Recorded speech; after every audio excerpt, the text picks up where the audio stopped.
girl, welcome back to the Her Best Self podcast. It's Lindsay here, and today's conversation is for the woman who's been there, done that, got the treatment center t-shirt maybe multiple times.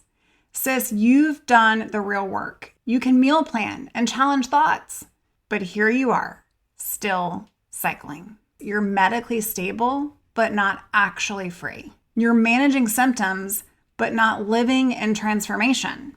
And if this is you, if you're wondering why traditional treatment keeps you on this hamster wheel, then this episode is going to change everything you think you know about recovery. Because there is a missing piece that most therapists don't address, and it's the difference between cycling through recovery and actually being free. But before we start today's episode, I just want you to know that I fully do believe that therapy is a wonderful thing. I myself went through and worked with many therapists, and I also was a part of treatment programs. So I'm not knocking all of those things in this episode, but what I am doing is pulling out some real big truths around why traditional treatment can keep you cycling, and many of the missing pieces that some therapists just aren't even equipped to address. So let's dive into today's episode. Hey girl, welcome to the Her Best Self podcast. I'm Lindsay Nickel, former competitive figure skater and perfectionist, turned God-led imperfect boy mom and digital CEO. If you find yourself constantly thinking about food and wondering if you'll wake up one day free from the obsessive thoughts and behaviors controlling your life, then I've created this podcast for you. Because I know exactly what it's like to be a downright hot mess, trapped in a destructive cycle of disordered eating. I finally found freedom, and you can too, girlfriend. So if you're ready to heal your relationship with food and body and break the chains of control and show up in your best health, then grab your favorite Tarjay journal and let's get to it. So you can start living your best life as your best self. Okay, friend. So what I want to talk about is traditional treatment and what it actually focuses on. Okay, so we're going to dive right in today, and that is numbers. As I was sitting down and just thinking about my experience, right? And everything that I share is from my expertise or my experience. Okay, I'm not sitting here trying to be clinical. I will tell you upfront that, although I am questioning currently about going back to school for my doctorate in a clinical setting, but neither here nor there. Let's talk about what traditional treatment actually focuses on. And that is weight restoration numbers, calorie targets, BMI charts, meal completion percentages, session attendance, whether or not you have frequent symptoms, tracking and more tracking. This is the very thing that keeps us in the cycle, is measuring and monitoring and quantifying. This is exactly what traditional treatment is built on. And don't get me wrong, I'm going to underscore, highlight, and bold, medical stability matters. Okay, there are situations where yes, absolutely, we have to weight restore. But here is what I've observed working with women who've been through multiple treatment attempts. You hit every target and you still feel completely disconnected from actual freedom. You can restore the weight, but yet you still think like someone with an eating disorder. You can complete meals and check the box, but yet you still identify as the girl who struggles with food. You can graduate, and I say that in quotes, and still live in fear of your own plate. Because sis, traditional treatment can focus on changing behaviors without transforming identity. And this is what I fully believe. And so here's what happens in most treatment settings. They address the what and the how, but rarely at the deepest level. Okay, so let me explain. The questions that actually create lasting change for you are going to be questions like, why do I do this thing knowing it's not good for me? And most therapists are trained to help process trauma, to help work with you to learn coping skills, to challenge those thoughts. All of that is incredibly valuable work. But what is missed sometimes is the nervous system regulation piece, the identity transformation piece, and I cannot get over this enough. They may help you understand why you developed an eating disorder, but not necessarily how you become someone who doesn't need one in the first place, right? Some don't help develop the who you're becoming. And I know that there are some amazing therapists out there that are trained in eating disorders. And if you are going to see a therapist and you have an eating disorder and you're listening to this podcast, please make sure you're working with a clinician that understands eating disorders. But here is the work that I do with clients that transforms everything. We identify the eating disorder self versus her best self or her highest self, okay? And the eating disorder self has an identity that sounds something like, I'm the small one, I'm the one who doesn't eat bread, I'm the one who can't miss a workout, I'm the one that doesn't do rest days, I'm the disciplined one, I'm the one who always has things under control. Does that sound familiar? This eating disorder self has served a purpose in your life, but she's no longer serving that same purpose in your life. She's actually getting in the way of your life. You might try eating bread in treatment. You might take rest days. You might gain weight.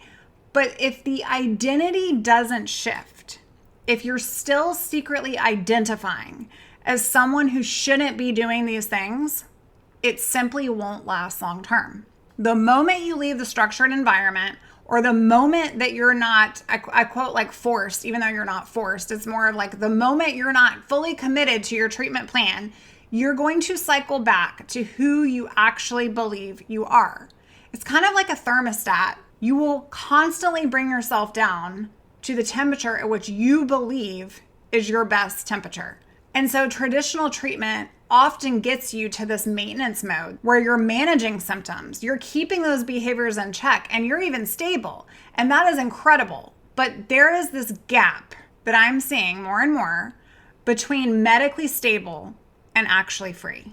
Maintenance mode says, I can eat bread, but it's still scary. Transformation mode says bread is bread. Like bread is bread. Where is the sourdough? Maintenance mode says, I took a rest day and I feel guilty, but I did it. Transformation mode says, my body needed rest, so I rested and I listened to her. Maintenance says, I'm recovering from an eating disorder, but transformation says, I'm a woman who lives in freedom. I'm a woman who is actively engaging in things that are for me and that are leading to my freedom. And most therapy, it will get you to maintenance. But you didn't get through all of this just to manage in maintenance mode and manage a disorder for the rest of your life. Am I right? And so what I feel is what traditional treatment can sometimes rarely address is that your nervous system and your spiritual foundation are so extremely important and imperative. Because your nervous system, it holds patterns of this hypervigilance and control and threat detection that developed alongside your eating disorder. And you can learn all the coping skills in the world, many of which I will teach you in one-on-one with me. But if your nervous system is still wired for threat, you are going to keep cycling back to control. And here's the spiritual piece that changes everything. Everything you need to recover is already inside of you, sis. I wish I could shut down the show. Actually, I don't, because I love pouring into you here. And there was this fire that was lit in me as I was recording this for you today. God has given you all you need. That is the message. We keep thinking we need a new strategy or a new therapist or a new treatment program, or we're researching this or that. And there are many inpatient facilities and outpatient facilities that are all wonderful. This show today is not knocking them. But what is your connection to purpose? Your belief in you and your belief in your recovery. These are the foundational components that you absolutely need. Because here's the thing. You are fearfully and wonderfully made by the God of the universe who made you that way. Do you know what that means? Fearfully doesn't mean God was afraid. Okay, let's not get it twisted. It means you were made with awe-inspiring intentionality, with wonder. And wonderfully means you were created as a marvel, a masterpiece, a diamond, a ruby. When you can embrace this as your truth, you die to the eating disorder self. Because the eating disorder self was built on lies about your worth, on lies about your purpose, on lies about your identity. So the most important thing that I want to share, if you get nothing else from this episode, you are worthy of all the best things. So it is time to use your voice and speak your truth against the thoughts that are in your mind, controlling your life. Let me be clear. I believe in therapy. I've had incredible therapists along my path, in which I would not have been where I am today without them. Therapy gave me insight, processing, and healing that was absolutely essential for me. But I also have observed this.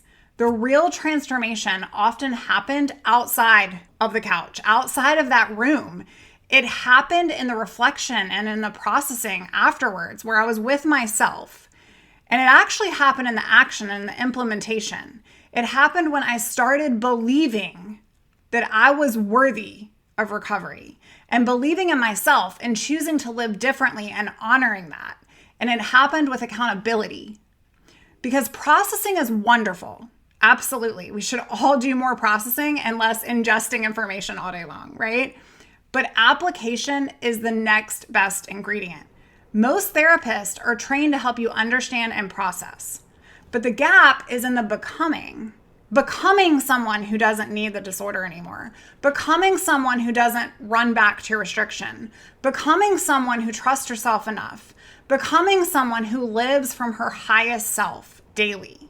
Traditional therapy often focuses heavily on the past, which, of course, we should process our past. Understanding where the disorder came from and processing that trauma or that family dynamic that you grew up with or that mom that told you that you were overweight. This has value, it does. But here's the thing. Sometimes the next best action isn't to dig deeper into the past. Sometimes it's to look at the present and ask the question, what can I build today to become my best future self tomorrow? This is the work that I do with my clients. It's so powerful and amazing because we honor the past, but we don't live there. We don't build the house around it. We focus on who you're becoming, what your best and highest self looks like, and how we close the gap between where you are and who you're designed to be. Because you were not designed to spend your life managing a disorder and settling. You were designed to live in freedom with purpose and power. What happens after traditional treatment? You know what to do. You have the tools, but there's no integrational support. Integration is where the magic happens, where knowledge becomes wisdom, where insights become identity shifts, and where skills become a new way of being and thinking. So traditional treatment, while it gives you the pieces and processes, who is helping you put those together into a completely transformed life? Who's helping you navigate the space between I can eat the food and I'm the woman who trusts myself around it? Who's helping you move from I'm managing my disorder to I'm living in my purpose and calling? That's the missing component. That's the piece. And that's the work that creates lasting freedom. If you're listening to this and thinking, finally, you get that, like someone gets this and understands why I keep cycling and this makes so much sense. And you recognize yourself as the woman who's done all these things, but knows that there's another level of work that needs to be done. I see you, friend. The work I do isn't for everyone. It's for the sophisticated woman who understands that surface changes are simply not enough. And it is for the woman who is ready to do the deep identity work that most therapists don't even know how to facilitate. Love you, ladies. But it is for the woman who is beyond basic recovery advice and ready for true transformation at her highest level. So if this conversation resonates as the caliber of work you've been seeking, let's explore if we're aligned. This isn't about getting stable. This is about becoming free, because becoming who you were designed to be before the eating disorder ever existed is who you actually are. So sis, go on out to herbestself.co and apply for private personalized support with me. You weren't meant to cycle through recovery. You were meant to live in complete freedom. And if that's what you're ready for, I'm so here. I love you, friend. I hope this episode was helpful for you this week, and I can't wait to be with you on another episode of the podcast. I'll see you real soon. Bye for now. Oh, friend, thank you so much for letting me share what was on my heart today. My hope for this podcast is to help more women find freedom from food and body. If this has empowered or blessed you, let me know. I'd be honored for your rating and review of my show, and I'd love to connect with you in my private Facebook community. You really can move from perfection to purpose. Let's break the chains together. I'll help navigate the way. Until next time, bye for now, girl.